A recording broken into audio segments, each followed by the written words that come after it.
আমল সব কিছুকে শামিল করে। এই জন্য আকিদার কিতাব ও শরিয়া নামে লেখা হয়েছে। যদিও আকিদা ভিন্ন একটা টার্ম, তারপরেও আল্লাহ তাআলার এই বাণীর ভিতরে সেটাও প্রবেশ করে, শরিয়ার শব্দের ভিতরে। ইমাম আজুরি রহমতুল্লাহ আলাইহি সেই জন্য একটি কিতাব লিখেছেন আশ-শরিয়া, তাতে তিনি আকিদা ও আমল সবগুলো উল্লেখ করেছেন। সেই জন্য আমরা মনে করি ইসলাম কমপ্লিট কোড অফ লাইফ। এখানে কোনো ব্যক্তি যদি কোনো মনে করে যে ইসলামের রাষ্ট্র ব্যবস্থার নীতিমালা দেওয়া হয়নি, সেই ব্যক্তি অবশ্যই তার হয় উদ্দেশ্য খারাপ, না হলে তার বুঝ খারাপ। কোরআন সুন্নাহ থেকে সে বুঝ নিতে পারছে না।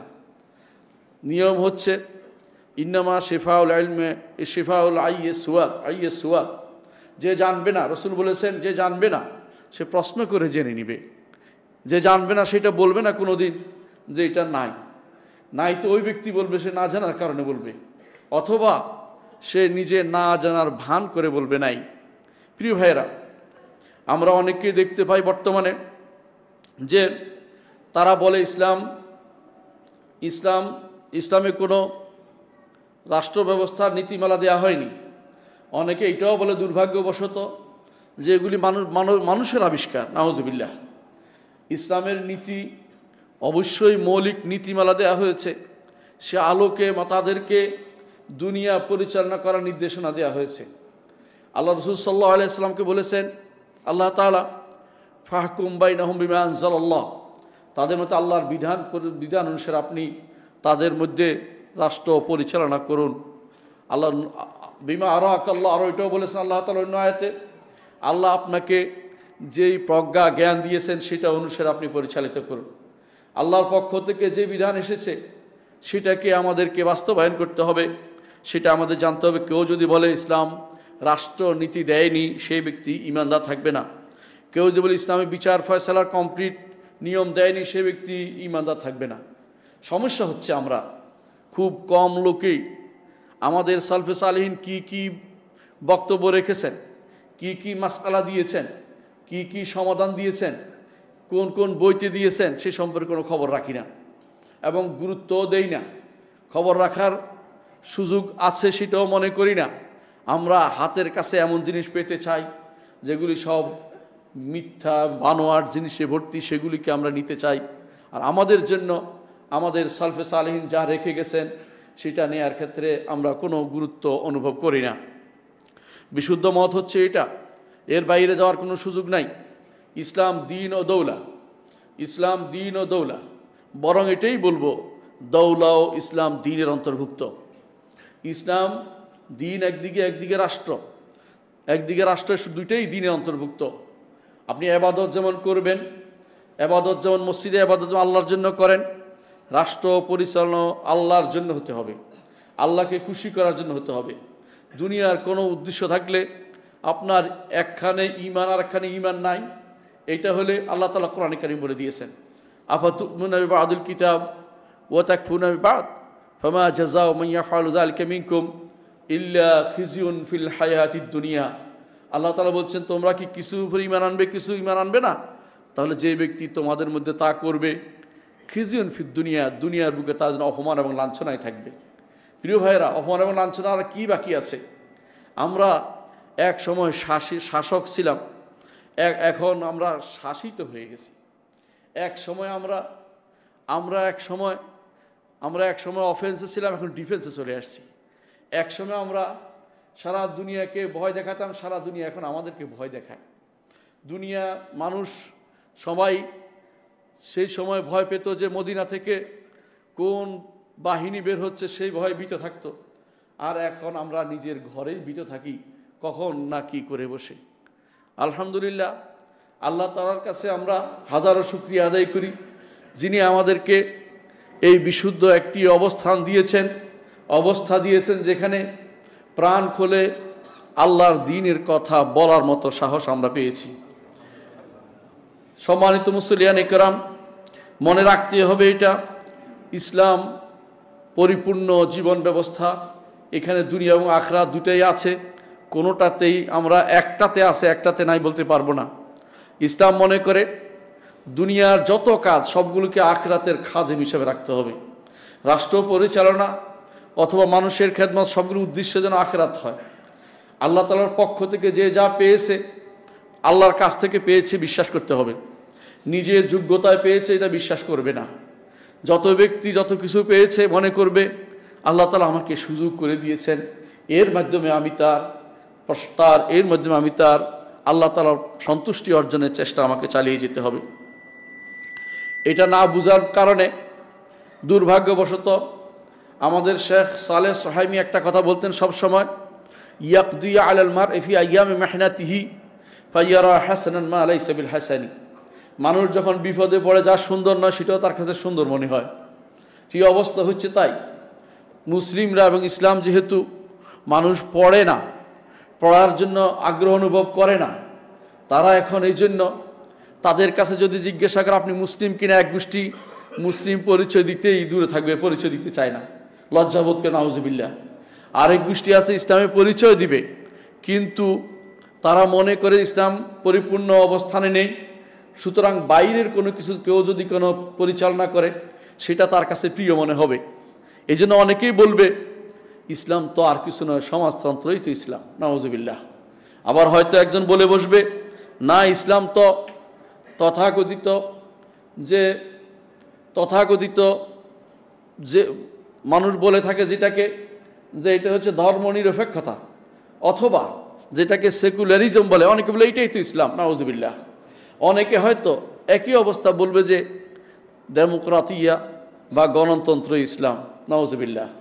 এগুলি হচ্ছে আমাদের অজ্ঞতার কারণে অথবা আমাদের শত্রুরা আমাদের বিরুদ্ধে ইসলামে কলঙ্ক লেপনের জন্য এই কথাগুলি বলে আমাদেরকে বিভ্রান্ত করছে।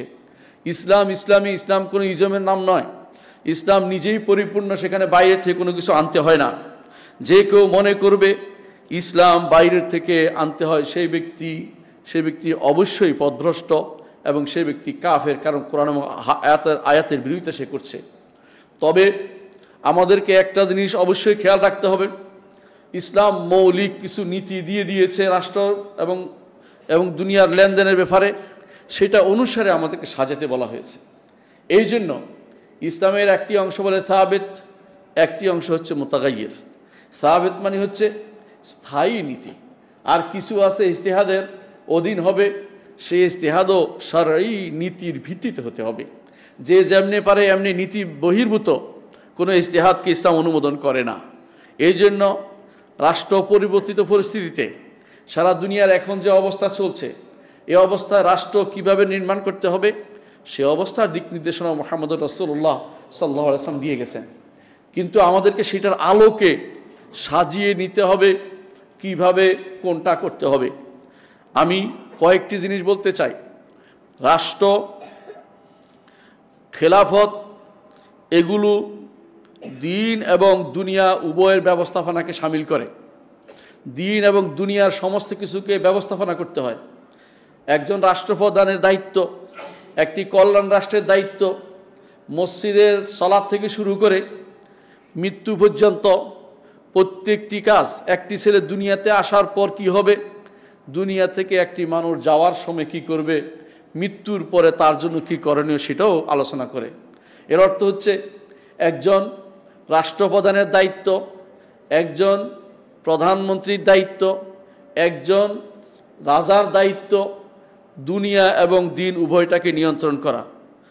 এই জন্য ইবনে খালদুন রহমতুল্লাহ আলাইহি বলেন যে শরিয়া মোতাবেক দুনিয়া এবং আখিরাতের যাবতীয় স্বার্থ দেখার যেইটা দেখবে সেটাকে নাম হচ্ছে রাষ্ট্র। রাষ্ট্র শরিয়া মোতাবেক পরিচালনার জন্য যেটা দেখা হবে সেটা হচ্ছে সত্যিকারের রাষ্ট্র। সেখানে আকীদাও থাকতে পারে, ফিকহ মাসলাও থাকতে পারে। আপনি আশ্চর্য হবেন যে রাষ্ট্র পরিচালনার বিষয়াদি নিয়ে আকীদার কিতাবে বিশাল বিশাল চ্যাপ্টার লেখা হয়েছে, আর রাষ্ট্র পরিচালনার বিষয় নিয়ে ফিকহের কিতাবে বিশাল বিশাল চ্যাপ্টার লেখা হয়েছে। এর অর্থ হচ্ছে এইটা আমাদের থেকে আগে থেকেই এটাকে নির্ধারণ করা হয়ে গেছে। এইটাকে এই যে সিদ্ধান্তগুলো আগে থেকে দেয়া হয়ে গেছে যে এগুলি কি করতে হবে, স্থিরীকৃত। এগুলি আমাদের আর নতুন করে কোনো কিছু বানানোর প্রয়োজন নাই। শর্ত হচ্ছে এগুলি বের করতে হবে। শরীয়তে যদি সারা বিশ্বের একক কোনো নেতৃত্বে থাকে তখন সেটাকে খলিফা বলে। কিন্তু খলিফার যে শর্ত মূল কোরাশি না হলে একটি বড় শর্ত, বাকি অন্যান্য শর্তের কারণে অনেক সময় তাদেরকে খলিফা বলা যায় না যদি কোরাশি না হয়। কিন্তু রাষ্ট্রপ্রধান হতে পারে, সেটাই রাষ্ট্রপ্রধান বলেন, ইমাম বলেন, আমির বলেন, এই জাতীয় যাই বলেন না কেন, অথবা রাজা বলেন, প্রধানমন্ত্রী বলেন, প্রেসিডেন্ট বলেন, শরীয়তে এই নামগুলি নিয়ে মাথা ব্যথা করে না। শরীয়তের নামগুলো হচ্ছে তিনি কি করবেন সেটা নিয়ে। তবে এমন কোনো কিছু আসতে পারবে না যা শরীয়তের নীতি বিরুদ্ধ। এই যেগুলি আমরা এতক্ষণ বলেছি নামগুলো, কোনোটাই ইসলামী শরীয়তের বিরোধী নয়। কেউ ইচ্ছা করলে খলিফা বলতে পারে, যেমন আবু বকর রাদিয়াল্লাহু আনহুকে বলা হতো খলিফাতু রাসূলিল্লাহ সাল্লাল্লাহু আলাইহি ওয়াসাল্লাম, ওমর রাদিয়াল্লাহু আনহুকে খলিফাতু রাসূলিল্লাহ বলা হতো না, তাকে বলা হতো আমিরুল মুমিনিন। ইসলামে এই জন্য নাম পরিবর্তন যদি কোনো শরিয়া বিরোধী না হয়, এই নামগুলি ব্যবহারে কোনো দোষের কিছু নেই। ইসলামে মনে রাখতে হবে, ইসলামে দুইটা জিনিসকে ভিন্নতা দিয়েছে অনুমোদন সহ। একটি হচ্ছে খেলাফত, আরেকটি হচ্ছে রাজতন্ত্র। রাসূলুল্লাহ সাল্লাল্লাহু আলাইহি ওয়াসাল্লাম বলেছেন, আল খেলাফাতু বা'দি 30 সানা, আমার পরে খেলাফত 30 বছর থাকবে। সুম্মা তাকুনু, তারপর হবে খেলাফত আলা মিনহাজিন নবুয়া, নবুয়তের নীতিতে খেলাফত হবে। তারপর বলছে মালিকুন আদ, রাজারা হবে একে অপরে কামড়ানো রাজা, অর্থাৎ হানাহানি মারামারি করে রাজা হবে। রসুল সেটা ঘোষণা করেছেন। আবার রাসূলুল্লাহ সাল্লাল্লাহু আলাইহি ওয়াসাল্লাম বলেছেন, জিবরিল একদিন এসে আমাকে দুটি জিনিসের মধ্যে জিবরিল এসে আমাকে অপশান দিলেন, আপনি কি দাস হবেন এবং রাসূল হবেন, নাকি রাজা হবেন এবং রাসূল হবেন। এর অর্থ হচ্ছে এই দুটি জিনিস কোনোটাই শরীয়ত নিষিদ্ধ নয়, না হলে রসুলকে অপশান দিতেন না। কিন্তু রসুল পছন্দ করেছেন রাসূল হওয়া এবং দাস হওয়া। তারপরেও আমরা কোনো পক্ষপাতিত্ব করছি না। যদি কেউ অন্যায় করে, সে যেই হোক না কেন, সে অন্যায়কারী বলেই বিবেচিত হবে। আর যে ভালো করবে সে অবশ্যই আল্লাহর কাছে সেটার পুরস্কার পাবে। সম্মানিত মুসলিয়ানে কেরাম, ইসলামী রাষ্ট্র প্রতিষ্ঠার বিধান কি? ইসলামী রাষ্ট্র এবং ইসলামী রাষ্ট্রপ্রধান দুইটা নির্ধারণ করা ওয়াজিব, এ ব্যাপারে কোনো মতভেদ নাই। শুধুমাত্র খাওয়ারিজদের মধ্যে নাজদাত এবং আজারেকা ছাড়া আর সবাই এ ব্যাপারে একমত। মুসলিম যারা আহলুস সুন্নাহ ওয়াল জামা, এরা সবাই এ ব্যাপারে একমত যে অবশ্যই রাষ্ট্র প্রতিষ্ঠা করতে হবে, রাষ্ট্রপ্রধানও রাখতে হবে। দলিল হচ্ছে কোরআনে কারিমে আল্লাহ তাআলা বলেছেন, ইয়া আইয়ুহাল্লাযিনা আমানু আতিউল্লাহ ওয়া আতিউর রাসূলা ওয়া উলিল আমরি মিনকুম, হে ঈমানদারগণ, তোমরা আল্লাহর আনুগত্য করো, রাসূলের আনুগত্য করো এবং তোমাদের মধ্যকার যারা ক্ষমতাসীন তাদের আনুগত্য করো। এর অর্থ হচ্ছে ক্ষমতাসীন থাকবে, ক্ষমতাসীন বিষয়টা দেখার বিষয় রয়েছে। আল্লাহ তাআলা আরও বলেছেন, ওয়া আনিহকুম বাইনাহুম বিমা আনজালাল্লাহু ওয়া লা তাত্তাবি' আহওয়াআহুম, আল্লাহ তাআলা বলছেন যে আর আপনি হে নবী বিচার করুন, তাদের মধ্যে ফয়সালা করুন, তাদের মধ্যে শাসন কার্য পরিচালিত করুন, কিন্তু তাদের কোনো প্রবৃত্তির নিয়ম আপনি মানবেন না।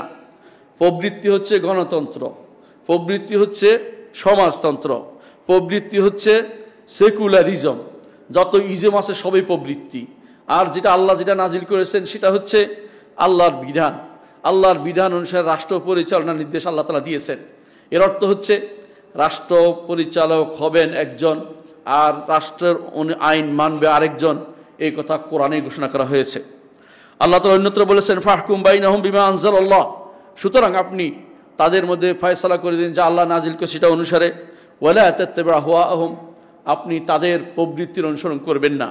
অর্থাৎ মানুষে যে মন যা চায় তা, তাদের গোত্রের কোনো নীতি অথবা তাদের তথাকথিত প্রচলিত রীতিনীতি, এর মাধ্যমে কোনো ফয়সালা আপনি করবেন না। কোরআনে কারিমে অন্যত্র আল্লাহ তাআলা বলেছেন, লাকাদ আরসালনা রুসুলানা বিল বায়্যিনাত, আমরা আমাদের রাসূলদেরকে প্রমাণাদি সহ পাঠিয়েছি। ওয়া আনজালনা মাআহুমুল কিতাব ওয়াল মিজান, আর আমরা তাদের সাথে পাঠিয়েছি কিতাব এবং ন্যায়দণ্ড, মানদণ্ড। লিয়াকুমান নাস বিল কিসত, যাতে করে মানুষ ইনসাফের উপর প্রতিষ্ঠিত হয়।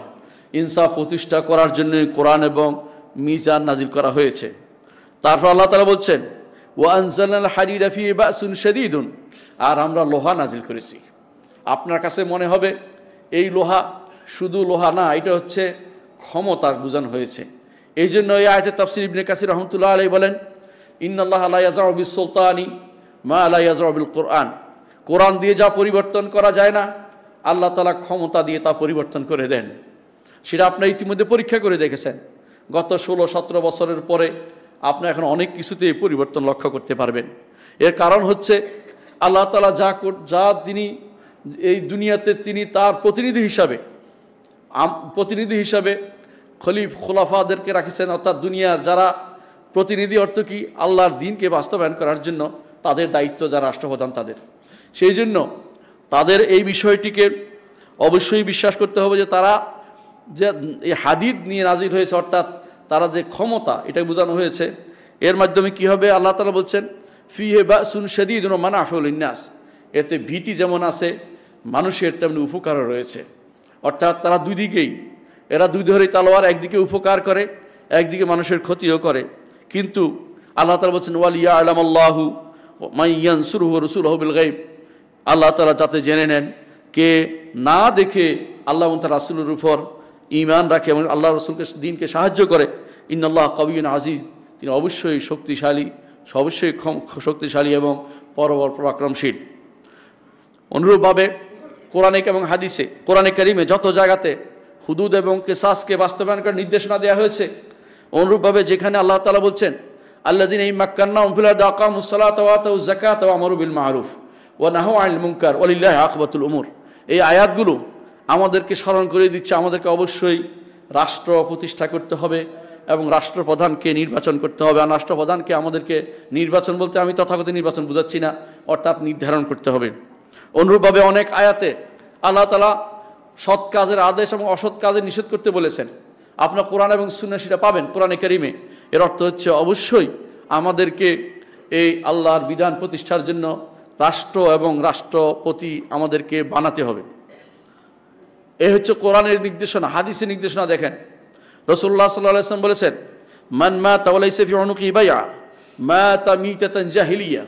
যে কেউ মারা যাবে আর তার গর্দানে কোনো বায়াত থাকবে না, তাহলে সে জাহিলিয়াতের মৃত্যুবরণ করবে। হাদিস শুদ্ধ, এটাকে এক একজন এক এক দিকে নিয়ে গেছে। কেউ দল করে তার দলনেতা দাবি করতেছে যে তাহলে সে জাহিলিয়াতের মৃত্যুবরণ করবে। হাদিস শুদ্ধ, এটাকে এক একজন এক এক দিকে নিয়ে গেছে। কেউ দল করে তার দলনেতা দাবি করতেছে যে আমার আনুগত্য করো, বায়াত দাবি করতেছে। এটা ইসলামের শরীয়তের নির্দেশনা নয়, এটা তার হাওয়া প্রবৃত্তির নির্দেশনা। মনে রাখতে হবে এই বায়াত হচ্ছে রাষ্ট্রপ্রধান। যেই বায়াতে রাষ্ট্রপ্রধানটা আপনার যদি না থাকে রাষ্ট্রপ্রধান, তাহলে জাহিলিয়াতের মৃত্যু হবে আপনার। এই যে রাষ্ট্রপ্রধানটা আপনার থাকা উচিত, প্রসেসটা থাকা উচিত। দ্বিতীয়ত ইসলাম বলেছে কেউ সফরে থাকলে সেখানেও যেন একজন আমির বানায়। সুতরাং সফর তো হচ্ছে সাময়িক, যেটা স্থায়ী জায়গায় সেখানে অবশ্যই তাকে রাষ্ট্রপ্রধান লাগবে এবং রাষ্ট্রও লাগবে। অনুরূপে ইসলাম বলে হাদিস রাসূলুল্লাহ সাল্লাল্লাহু আলাইহি ওয়াসাল্লাম বলেছেন ইসলামের একটি করে রশি ছিঁড়ে যাবে। প্রথম যে রশিটি ছিঁড়ে যাবে তা হচ্ছে আল্লাহর বিধান প্রতিষ্ঠা করার নির্দেশনা, অর্থাৎ আল্লাহর বিধানকে তারা অনেকেই অবজ্ঞা করবে। তারপর বলছেন সর্বশেষে চলে যাবে সালাত। এর অর্থ হচ্ছে ইসলাম নির্দেশনা দিয়েছে যাতে করে আল্লাহর বিধান অনুসারে রাষ্ট্র পরিচালিত হয় এবং রাষ্ট্র সেভাবে রাষ্ট্রপ্রধানও সেরকম হয়। অনুরূপভাবে রাসূলুল্লাহ সাল্লাল্লাহু আলাইহি ওয়াসাল্লাম হাদিসে বলেছেন ওয়া ইন্নাহু মান ইয়াইশ মিনকুম, তোমাদের মধ্যে যারা জীবিত থাকবে, সাহাবায়ে কেরামকে বলেছেন ফাসাইরা ইখতিলাফান কাসীরা, তাহলে তোমরা অনেক মতভেদ দেখতে পাবে। তাহলে কি করবে? আলাইকুম বিসুন্নতি ওয়া সুন্নাতুল খুলাফায়ে রাশিদিন আল মাহদিয়িন আদু আলাইহা বিন নওয়াজিজ, তোমরা আমার সুন্নতকে আঁকড়ে ধরবে, আমার পরে খলিফার আছে যারা আছে তাদেরকে আঁকড়ে ধরবে। সেই হিসাবে রাষ্ট্রপ্রধান হয়েছে কে? আবু বকর। রাষ্ট্রপ্রধান হয়েছে কে? ওমর। রাষ্ট্রপ্রধান হয়েছে ওসমান। রাষ্ট্রপ্রধান হয়েছে আলী। রাষ্ট্রপ্রধান হয়েছে হাসান ইবনে আলী রাদিয়াল্লাহু আনহুম আজমাইন। রাষ্ট্রপ্রধান হয়েছে মুআবিয়া ইবনে আবু সুফিয়ান রাদিয়াল্লাহু আনহুমা। অনুরূপভাবে রাষ্ট্রপ্রধান হয়েছে এর পরবর্তী অনেক শাসক। এদের রাষ্ট্রপ্রধান ইসলাম রাষ্ট্র ছিল, রাষ্ট্র পদ্ধতি ছিল এবং ইসলামে এই নীতি পরিপূর্ণভাবে কার্যকর ছিল। ভুল ভ্রান্তি সবসময় ছিল, কিন্তু আমাদেরকে এই জন্য অনুসরণ করতে বলা হয়েছে খলিফা রাশেদ যারা, তাদের নীতিকে অনুসরণ করতে বলা হয়েছে। খলিফা রাশেদরা শাসক ছিলেন এবং তাদের শাসন ব্যবস্থা ছিলেন। খণ্ড একটা দুইটা নয়, শত শত খণ্ড পাবেন। ওমর রাদিয়াল্লাহু আনহুর শাসন ব্যবস্থা নিয়ে, অনুরূপভাবে ওসমান, আলী এদের বিচার ব্যবস্থা নিয়ে আপনি শত শত খণ্ড পাবেন, লেখা পাবেন, থিসিস পাবেন, অনেক লেখা পাবেন। এর অর্থ হচ্ছে এই জিনিসগুলো আমরা না জানার কারণে আমরা দিন দিন নিজে যেমন অজ্ঞতায় ভুগছি, অন্যদের খারাপ যে দিক নির্দেশনা সেগুলিতে পড়ে আমরা দিন থেকে দূরে সরে যাচ্ছি। আর একটি প্রমাণ হচ্ছে, 10 নম্বর প্রমাণ হচ্ছে ইসলাম দিন রাষ্ট্র কায়েম করতে বলে আমাদের নবী মুহাম্মদ রাসূলুল্লাহ সাল্লাল্লাহু আলাইহি ওয়াসাল্লাম নিজে রাষ্ট্র কায়েম করেছেন মদিনাতে, এবং তিনি সেটার প্রধান ছিলেন। তিনি দুটি কাজ করতেন, বড় একটি হচ্ছে রাষ্ট্রপ্রধান হয়ে আল্লাহর দ্বীনের প্রচার প্রসার, আর দ্বিতীয়ত আল্লাহর নীতি, আল্লাহ তাআলার বিধানকে প্রতিষ্ঠা করেছেন, হুদুদ প্রতিষ্ঠা করেছেন এবং রাষ্ট্র পরিচালনা করেছেন। 11 নম্বর দলিল হচ্ছে সাহাবায়ে কেরাম রাসূলুল্লাহ সাল্লাল্লাহু আলাইহি ওয়াসাল্লামের মৃত্যুর পরে সাহাবায়ে কেরাম তাকে দাফনের আগেই খলিফা বানিয়েছেন, রাষ্ট্রপ্রধান বানিয়েছেন, এবং রাষ্ট্রপ্রধান রাষ্ট্রনীতি আবু বকর রাদিয়াল্লাহু আনহু ব্যবহার করেছেন। আর 12 নম্বর প্রমাণ হচ্ছে যা না হলে কোরআন এবং সুন্নাহ বাস্তবায়ন করা যায় না, সেটাকে করা ওয়াজিব হয়ে যায়, সেটাও করতে হবে। তাহলে অন্য একটি কারণ, আর 13 নম্বর কারণ হচ্ছে যদি রাষ্ট্র না থাকে কি হয় আপনারা দেখতে পেয়েছেন। মাত্র 2-3 দিনে যেভাবে মানুষ আক্রমণের মুখে পড়েছে, বহু মানুষ কিভাবে চুরির ডাকাতির মধ্যে পড়েছে। একটি রাষ্ট্র একদিন রাষ্ট্র ব্যতীত, একদিন রাষ্ট্রপ্রধান ব্যতীত থাকা, সেটা অনেক বছর জালেম রাষ্ট্রপ্রধান অনুসরণ করাচ্ছে, এটা বেশি ক্ষতিকর। অর্থাৎ রাষ্ট্রপ্রধান থাকা উচিত এবং সেখানে রাষ্ট্রনীতিও থাকা উচিত। জালেম রাষ্ট্রের বিষয়টা আমরা সামনে আলোচনা করব। 14 নম্বর প্রমাণ হচ্ছে মানুষের একটা স্বাভাবিক চিত্র হচ্ছে এটা, মানুষ সব কিছু নিজে নিয়ন্ত্রণ করতে পারে না। সবাই চায় যে পুলিশ থাকুক, সবাই চায় সেনাবাহিনী থাকুক। নিজে যদি সব পারত তো এটা রাষ্ট্র লাগতো না। কিন্তু নিজে মানুষ জানে যে রাষ্ট্র, সেটা অবশ্যই সে পারে না। আমার মনে আছে, আপনারা জানেন একটা বিশাল সময়, কিন্তু একটা বিশাল সময় সোমালিয়াতে রাষ্ট্রপ্রধান ছিল না। আমার দোস্ত একসাথে পড়ছিলাম মদিনা ইউনিভার্সিটিতে, সে আমাকে বলছিল, দোস্ত দোয়া করো আল্লাহ যেন একটা শাসক দেয় আমাদেরকে, যেটাই হোক, কারণ আমরা একে অপরকে শেষ করে দিচ্ছি, আমাদের শক্তিশালী দুর্বলকে শেষ করে দিচ্ছে, আমাদের কোনো নীতি নেই। এজন্য ইসলাম বলে রাষ্ট্রপ্রধান লাগবেই, সাথে রাষ্ট্রনীতিটাও ইসলাম দিয়ে দিয়েছে কিভাবে সেটা করবে। এখন অনেক প্রশ্ন করতে পারেন, কে রাষ্ট্রপ্রধান নির্বাচন করবে, কিভাবে নির্বাচিত হবে, কিভাবে সেটা নির্ধারিত হবে। প্রথমত বিধান হচ্ছে যে রাষ্ট্রপ্রধান নির্ধারণ করা, রাষ্ট্র করা এটা ওয়াজিব। এই ওয়াজিবটাকে বলে ওয়াজিবে কিফাই, অর্থাৎ কিছু মানুষ করলে অন্যদের থেকে সেটা দায় দায়িত্ব চলে যায়, অর্থাৎ কিছু মানুষ করতেই হবে এটা। আর যদি কিছু মানুষ যদি কোনো না করে তাহলে সবাই গুনাহগার হবে। প্রথমে কাদের দায়িত্ব সেটা?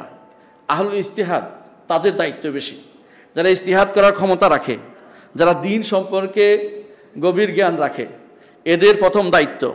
দ্বিতীয় দায়িত্ব হচ্ছে ক্ষমতা নেয়ার মতো এরকম ব্যক্তিত্ব সম্পন্ন এর উপস্থিতি, সেটাও দায়িত্ব। আর যদি এরকম কিছু যদি না হয়, তারা এটা না করে, তো সবাই গুনাহগার হবে। এই দুই শ্রেণীর উপরে সেটা ইসলাম দায়িত্ব দিয়ে দিয়েছে। কারণ সাধারণ যে কোনো মানুষ, যাদের কোনো কথার মূল্য নেই, যারা দ্বীনের কোনো কথা বলতে পারে না, সঠিক কথা বলতে পারে না, এরকম লোকদের উপর শরীয়তে কোনো বাধ্যবাধকতা দেয় নাই। তাদেরকে বলেছে আলেমদের অনুসরণ করতে, জ্ঞানীদের অনুসরণ করতে। তাদেরকে বলা হয়েছে ফাসআলু আহলা যিকরি ইন কুনতুম লা তা'লামুন, না জানলে যারা জানে তাদের জিজ্ঞাসা করো। আর যারা জানে ওদেরকে বলেছে বিশাল বিশাল কাজে অগ্রসর হতে, রাষ্ট্র পরিচালনা, রাষ্ট্র নির্ধারণ করা, রাষ্ট্রপ্রধান কী হবে, রাষ্ট্রের নীতি কী হবে তা নির্ধারণ করার দায়িত্ব সাধারণ যে দিন বুঝে না তাকে দেয়া হয়নি। সে অনুসারে বিচার করবেন বর্তমানে কারা কি দায়িত্ব পালন করছে, ইসলাম কাদেরকে সে দায়িত্ব পালন করতে বলেছিল, ইসলামের নীতি কি, উদ্দেশ্য কি, রাষ্ট্রপ্রধানের উদ্দেশ্য কি, রাষ্ট্রনীতির উদ্দেশ্য কি আমাদেরকে জানতে হবে। এক নম্বর কথা হচ্ছে রাষ্ট্রটা উদ্দেশ্য নয়, এটা মূল উদ্দেশ্য নয়, এটা হচ্ছে একটা মাধ্যম। রাষ্ট্রপতি হওয়া বা রাষ্ট্রটা এটা মূল উদ্দেশ্য না, এটা হলো কি মাধ্যম। কিসের মাধ্যম? এটা হচ্ছে কিসের মাধ্যম সেটাই বলছি। এক নম্বর হচ্ছে দ্বীনকে প্রতিষ্ঠা করার মাধ্যম। ইকামতুদ্দিন যেটাকে বলা হয়, আল্লাহর দিনকে প্রতিষ্ঠা করতে কি বোঝায় এটাও বলে দেই। আল্লাহর দিনকে প্রতিষ্ঠা বলতে বোঝায়, 1 নম্বর হচ্ছে আল্লাহর দিনের হেফাজত করা, আল্লাহর দিনের হেফাজত করা। 2 নম্বর হচ্ছে আল্লাহর দিনকে প্রচার প্রসার করা। 3 নম্বর হচ্ছে আল্লাহর দিনের দিকে মানুষকে ডাকা, সেটা কলমে হোক, কলম দিয়ে হোক, সেটা মুখে হোক, এবং সেটা অস্ত্রের মাধ্যমে হোক। এটা রাষ্ট্রপ্রধানের দায়িত্ব, আমরা আবার হাতে নিয়ে নিই। আমরা কিছু করতে পারি কিন্তু অস্ত্র না, অস্ত্রবাজি নয়। এগুলি হচ্ছে। আর 2 নম্বর, আর পরের দায়িত্ব 3 নম্বর বা 4 নম্বর দায়িত্ব হচ্ছে এটা যে রাষ্ট্রর মূল উদ্দেশ্য হচ্ছে, একটা উদ্দেশ্য হচ্ছে এটা দিন প্রতিষ্ঠার একটা উদ্দেশ্য হচ্ছে এটা যে ইসলামের ব্যাপারে, দিনের ব্যাপারে কেউ যদি কোনো সন্দেহ নিয়ে আসে অথবা সন্দেহমূলক কথা নিয়ে ইসলামের অবমাননা করতে আসে, যেমন কেউ কোরআন নিয়ে অবমাননাকর কাজ করেছে ইতিমধ্যে আপনারা জানেন, এদেরকে প্রতিহত করা, এদেরকে যথাযথভাবে এদের হাত ধরে এদেরকে আটকে দেয়া, এরা যেন আরে অন্যায় করতে না পারে তা বন্ধ করা। তারপরে ইসলামের মুসলিম দেশসমূহের সীমান্ত রক্ষা করা, দিনের সীমান্তে কেউ যেন আক্রমণ করতে না পারে সেটা খেয়াল করা। 2 নম্বর কাজ হচ্ছে যে বাস্তবায়ন করা। বাস্তবায়ন অর্থ হচ্ছে শরিয়া বাস্তবায়ন করা, হুদুদ বাস্তবায়ন করা। শরিয়া বাস্তবায়ন অর্থ হচ্ছে সালাত, যাকাত, সওম, হজ। হুদুদ বলতে বোঝাচ্ছি চুরি করলে কি করবে, মদ খেলে কি করবে, জিনা ব্যভিচার করলে কি করবে, এই বিষয়ে বিস্তারিত দিক নির্দেশনা দেয়া কাজ, এটাকে কাজে বাস্তবায়ন করা। এইটা হচ্ছে আল্লাহর দিন প্রতিষ্ঠার মূল কাজ।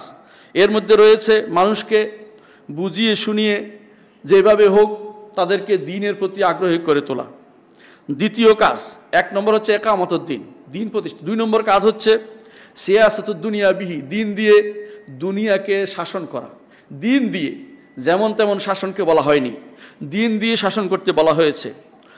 কিভাবে সেটা করবে? আল্লাহ তাআলা যে সমস্ত বিধান দিয়েছেন সেগুলোকে বাস্তব জীবনে নিয়ে এসে সেগুলি কাজে লাগানো।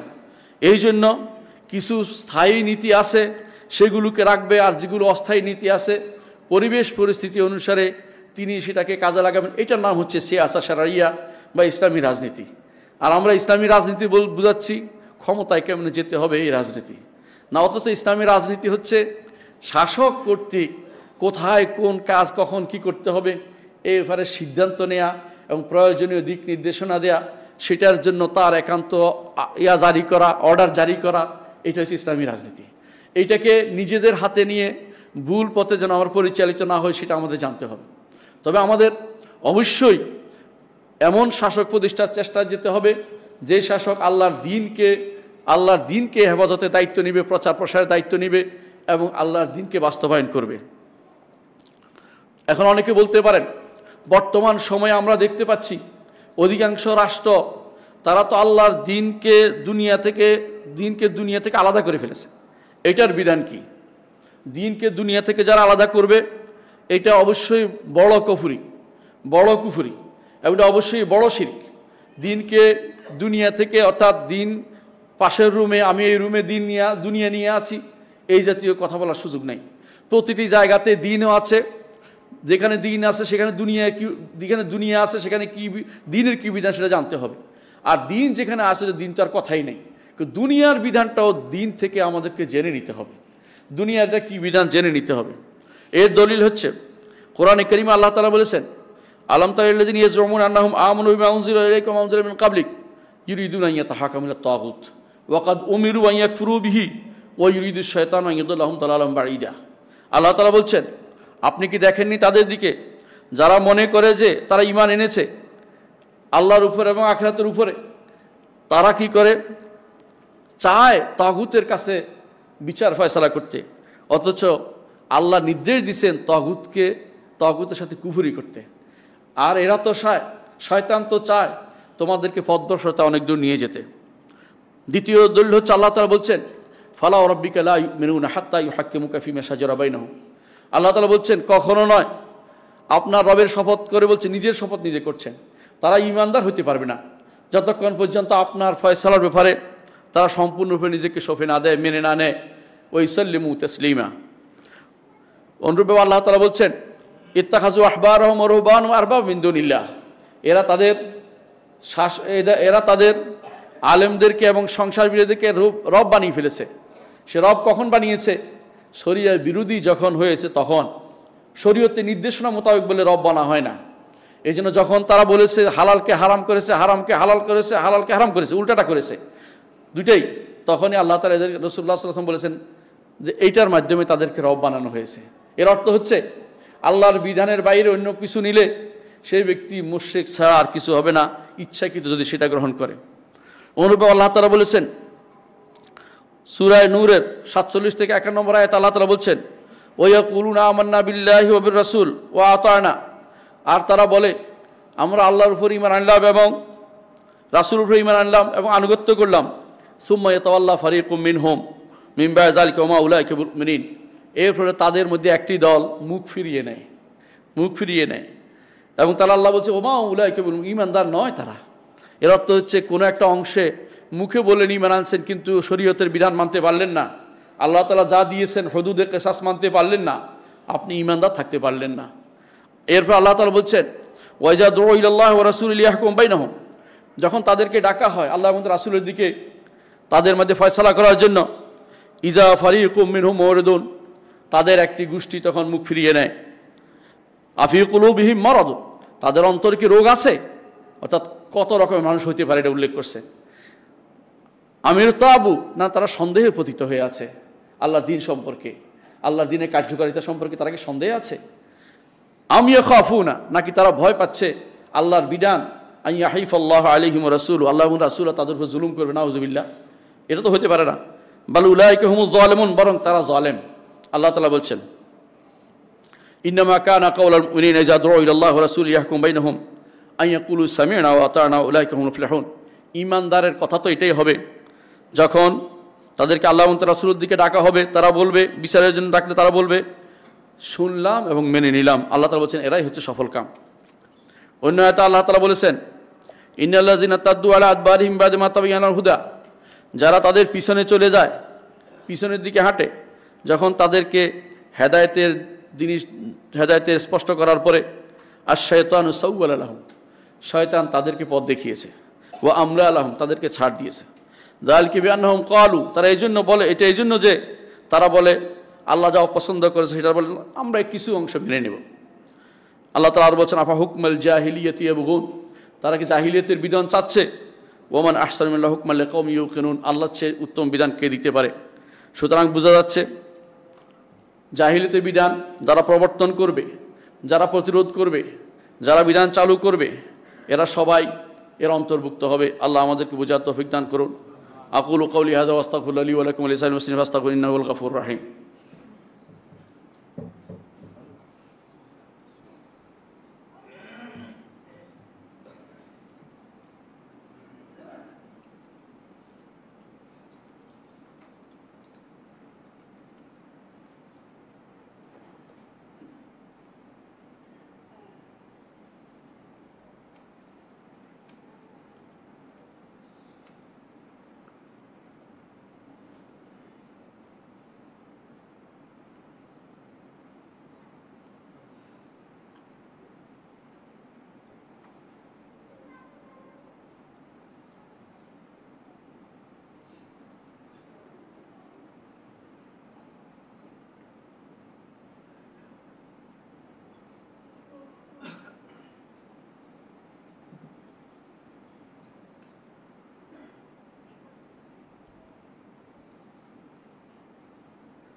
ইন্নাল হামদালিল্লাহ নাহমাদুহু ওয়া নাস্তাঈনুহু ওয়া নাস্তাগফিরুহু ওয়া নাউযু বিল্লাহি মিন শুরুরি আনফুসিনা ওয়া মিন সাইয়্যাতি আমালিনা মান ইয়াহদিহিল্লাহু ফালা মুদিল্লা লাহু ওয়া মান ইউদ্লিল ফালা হাদিয়া লাহু ওয়া আশহাদু আন লা ইলাহা ইল্লাল্লাহু ওয়াহদাহু লা শারীকা লাহু ওয়া আশহাদু আন্না মুহাম্মাদান আবদুহু ওয়া রাসূলুহু।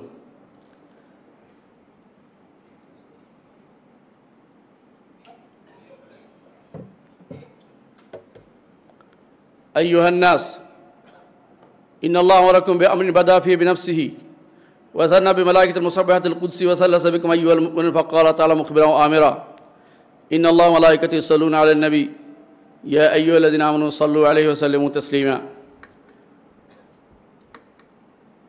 ইসলাম কমপ্লিট কোড আমরা জানি, কোনোভাবেই এই